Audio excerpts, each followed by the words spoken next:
Ngaday usuri tambang akop na kasning ilang brot. Kung noon ang nagkasyan, niya ka NPP. Kung noon niya ka NPP, ba't ka UDP? Ila penyeso pura Chaka National People Party NPP mendagajan mit kat khandai trik nailar.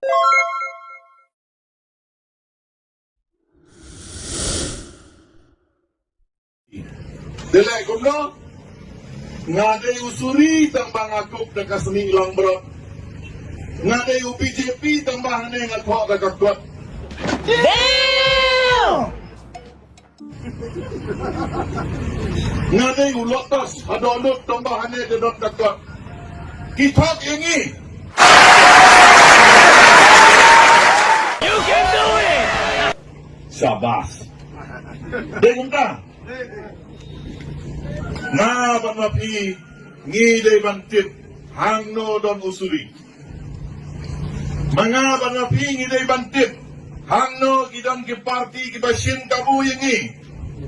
Mga banapi ngilay manlong ki bril basta. Ang magdaman ni Piccolo kani, nangabu ka jinggali. Kung noon ang nagkasyan, niya ka NPP. Kung noon niya ka NPP, ba't ka UDP? Nangyayala nag-NPP na marabat si Amit kinuhikaya surok.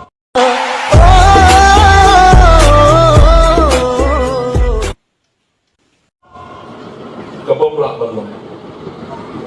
Nangyayala siya niya ka UDP. Kabag kabung ka sintur sansnem.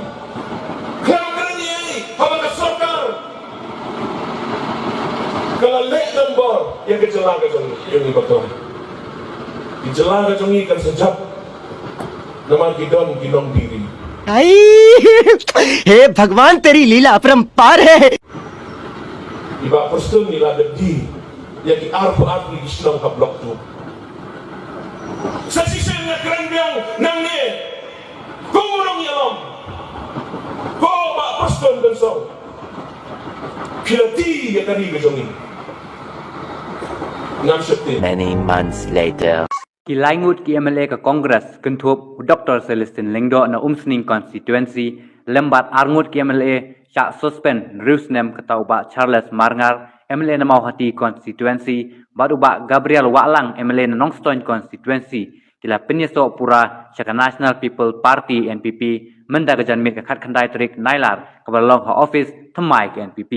No! God, please, no! No! No! No!